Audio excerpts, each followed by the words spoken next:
오늘 우리에게 주신 하나님의 말씀은 에스더 9장 17절부터 28절까지의 말씀입니다. 구약 성경 758쪽입니다. 에스더 9장 17절부터 28절까지의 말씀을 드라마 바이블로 낭독합니다. 아달월 13일에 그 일을 행하였고 14일에 쉬며 그날에 잔치를 베풀어 즐겼고 수산에 사는 유다인들은 13일과 14일에 모였고 15일에 쉬며 이날에 잔치를 베풀어 즐긴지라.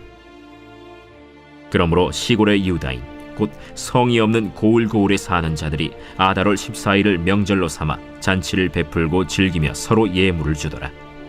모르드게가 이 일을 기록하고 아하수에로 왕의 각 지방에 있는 모든 유다인에게 원근을 막론하고 글을 보내어 이르기를 한 규례를 세워 해마다 아달월 14일과 15일을 지키라. 이달리 이날에 유다인들이 대적에게서 벗어나서 평안함을 얻어 슬픔이 변하여 기쁨이 되고 애통이 변하여 길한 날이 되었으니 이 두 날을 지켜 잔치를 베풀고 즐기며 서로 예물을 주며 가난한 자를 구제하라.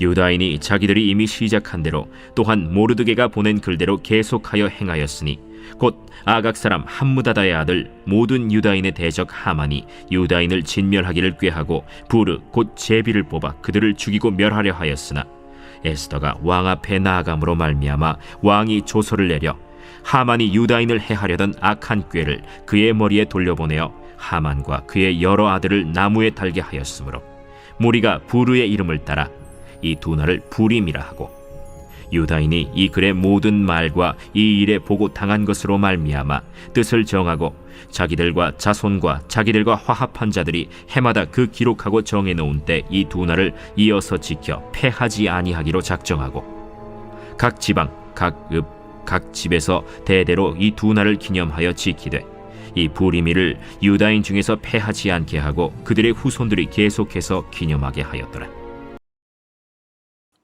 그동안 저희들이 살펴본 에스더의 이야기는 굉장히 극적입니다.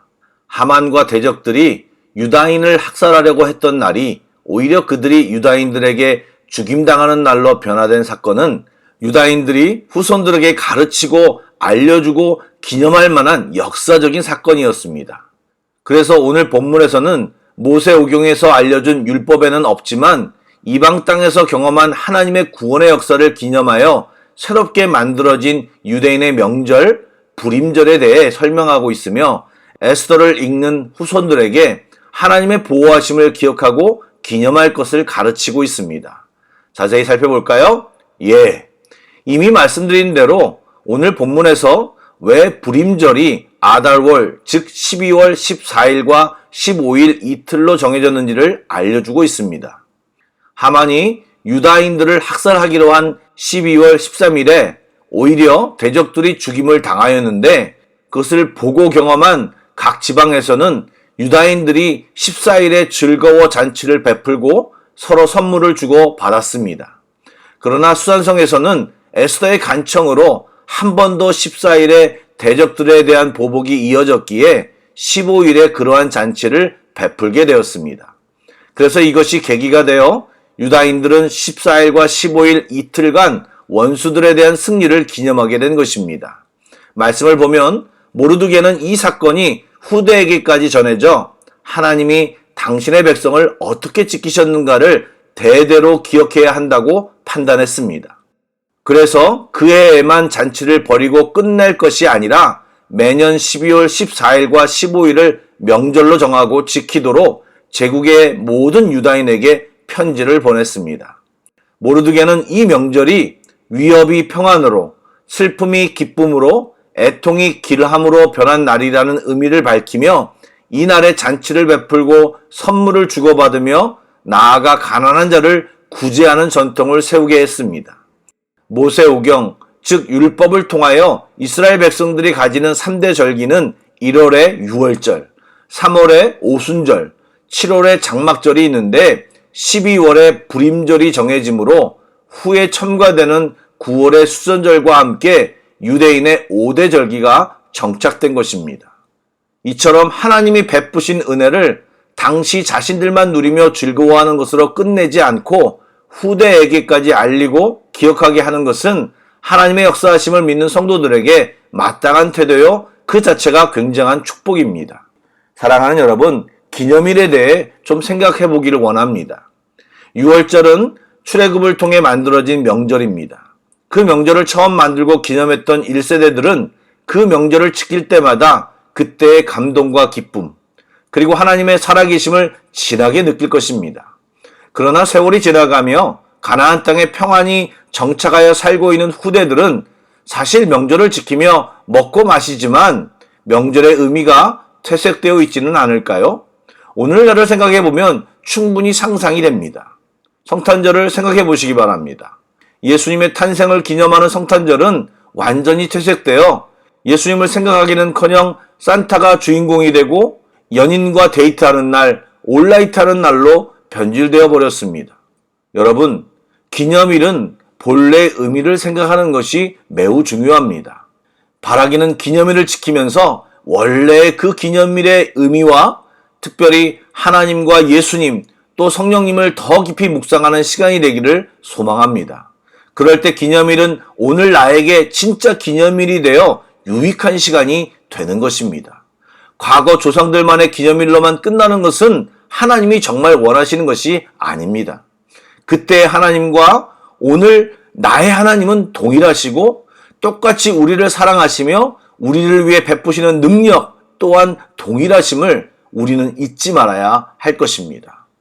이어서 이 절기가 왜 불임절로 불리게 되었는지 그 유래가 설명되고 있습니다. 불임은 제비를 뽑다 할 때 제비를 뜻하는 히브리어 부르의 복수형입니다. 하만이 유다인을 죽이려고 제비를 뽑던 날이 오히려 하만의 아들과 유다인의 대적들이 죽임당하는 날이 되었음을 기념하기 위해 또 그 절기가 이틀이므로 복수형을 사용해 불임절이라고 부르게 된 것입니다. 현대 유대인들도 불임절을 지키고 있는데 하루만 지킨다고 합니다. 여러분, 많은 유대인들이 아직 예수님을 모르지만 우리가 그들에게 부러운 것은 그들의 역사 가운데 하나님의 흔적과 예수님의 성육신의 흔적이 가득하다라는 것입니다. 또한 그들의 역사와 문화가 성경에 그대로 녹아있기에 다른 나라 사람보다 유대인들은 성경을 이해하기가 너무 쉽다는 것입니다. 자신의 인생에 하나님의 역사가 녹아있고 은혜가 있다는 것은 그 인생의 최고의 축복입니다. 물론 매일매일 은혜를 받는 건 역시 정말로 중요하지만 하나님의 은혜는 삶의 어느 순간에도 계속 우려서 느낄 수 있고 그때마다 감사가 넘칠 수 있기에 그 은혜는 너무나 신비롭습니다.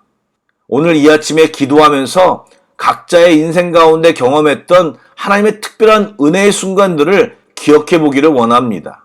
하루하루 살아가느라 바빠서 그 순간들을 까마득하게 잊고 있지는 않습니까? 그때를 기억하며 하나님을 다시 기억하고 만나길 원합니다. 그리고 오늘 기도할 때 다시 한번, 우리 인생 가운데 그런 주님의 흔적이 계속 만들어지기를 갈망하는 기도를 드려보시기를 권면드립니다. 특별한 은혜의 시간이 되기를 축복합니다. 아멘. 기도하겠습니다. 늘 언제나 우리의 하나님이신 참 좋으신 하나님, 오늘도 주님의 은혜를 구합니다. 특별히 구하옵기는 코로나로 인해 또 전쟁으로 인해 온 세상이 심한 경기 침체와 고물가의 상황으로 경제가 어렵습니다. 사업하시는 분들도 힘들고 그로 인해 동분서주하고 있는 분들이 많은 것 같습니다. 또 질병으로 힘들어하는 분들도 많습니다. 그 외에 답답한 마음으로 기도하는 분들도 있습니다. 주님, 이 시간 기도하오니 기도하는 모든 분들에게 이 시간 하나님의 은혜를 부어 주옵소서. 주님이 보이시는 생명의 길, 거룩한 길, 구원의 길을 보게 하여 주옵소서.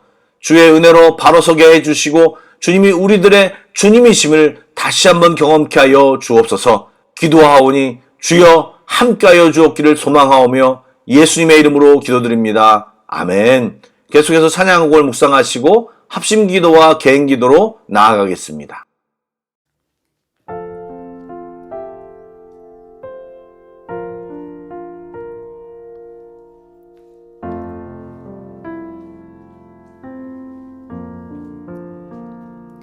어둠 속